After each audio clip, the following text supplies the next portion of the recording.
Hi and welcome to Quick Maths. This segment is about prime factors, highest common factor, lowest common multiple, and fractions. Specific to fractions, we'll be touching on improper fractions, its maths operations, and how it relates to percentages. Let's jump right into the subject of factors. By definition, factors of an integer are integers themselves that can be multiplied together to make up the main integer. For example, 1, 2, 3, and 6 are factors of 6, whilst only 2 and 3 are prime factors of 6. Do note that prime numbers will only have itself as a prime factor. As an example, the number 7 only has 7 as its prime factor. So, how does one identify prime factors of an integer? A prime factor tree is often used to do so, and doing so in little steps. Start by thinking of a prime factor for the number in play. As an example, 60 can be thought of as 2, which is a prime factor, multiplied by 30. But the 30 is yet a prime number. So, we repeat this process by breaking 30 to 2 multiplied by 15, then the 15 into 3 and 5. We are done once all the numbers on the left branch and the final two branches are prime numbers. Moving on to highest common factor. It is the largest factor that two or more numbers would have in common. In the identification of the highest common factor, you want to start by expressing each number as multiples of their respective prime factors. For the given example, only the numbers 2 and 3 appear as factors across all three numbers in play. Hence, the highest common factor is purely the product of 2 and 3, which in this case is 6. As for lowest common multiple, it is the smallest multiple that two or more numbers would have in common.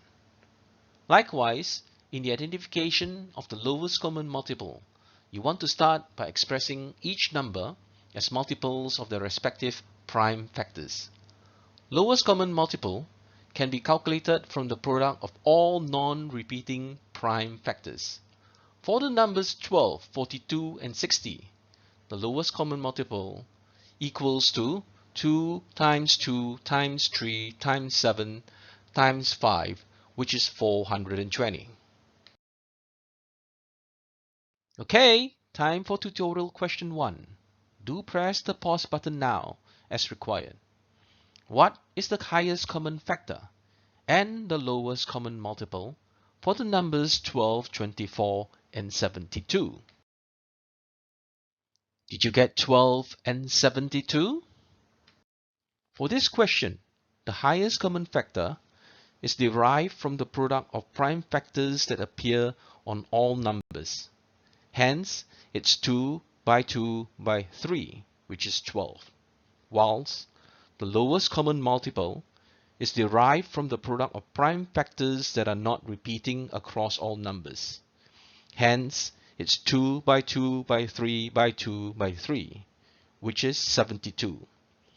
With the completion of this question, it also concludes that when all three numbers are multiples of one another, the highest common factor equals the smallest number, whilst the lowest common multiple equals the largest number.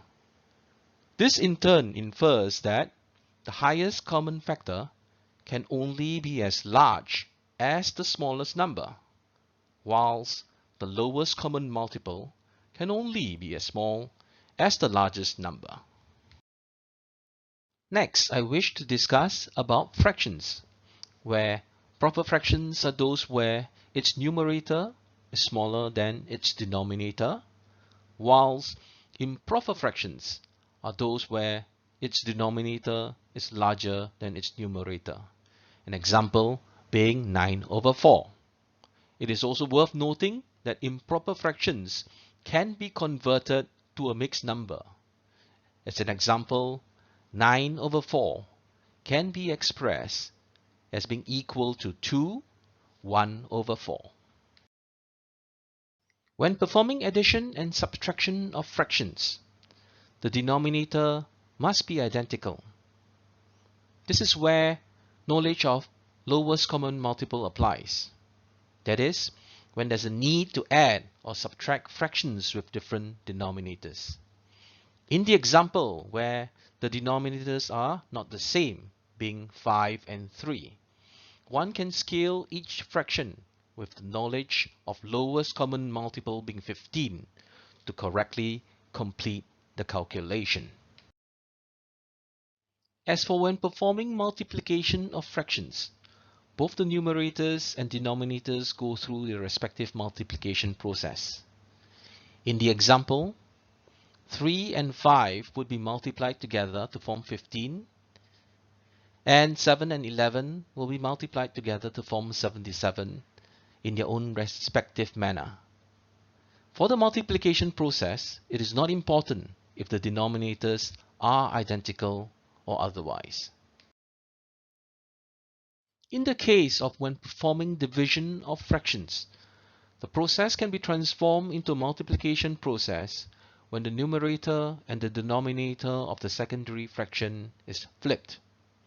In the example, do note that the 3 and 11 are flipped and the sign being changed from a division symbol to that of a multiplication symbol.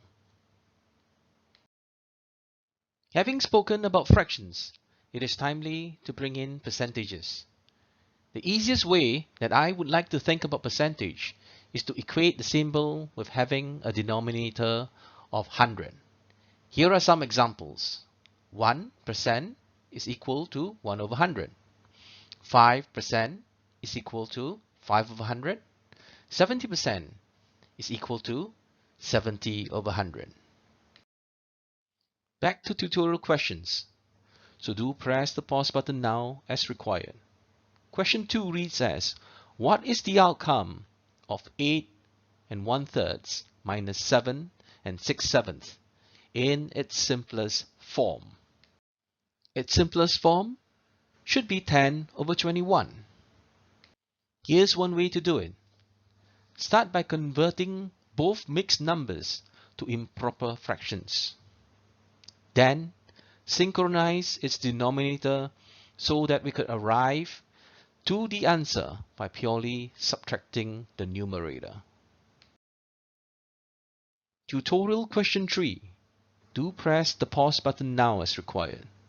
What is the outcome of 3 multiplied by 3 and 1/3 multiplied by 1/3?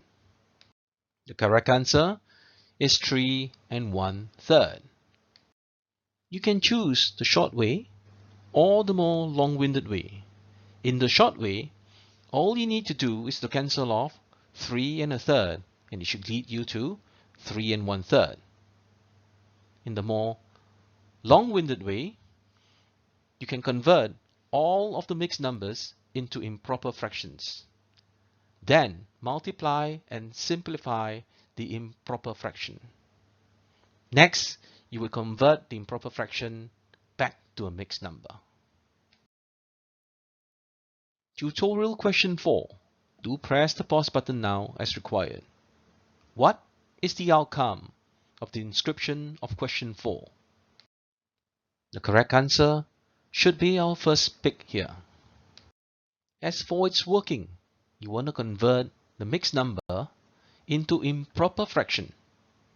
Then simply apply BODMAS.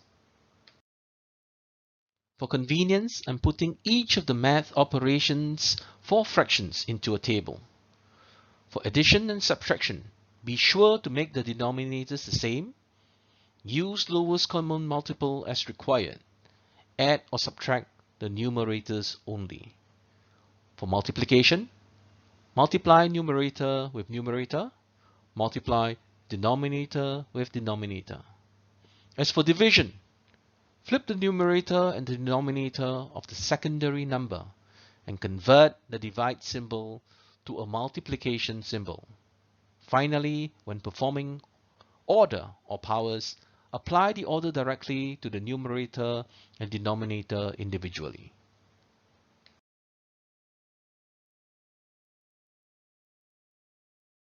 If you have caught up with math operations for decimals, here's a table that summarizes the two. We're now complete for this segment. If you found this useful, you can look up other segments with the same header, Quick Math.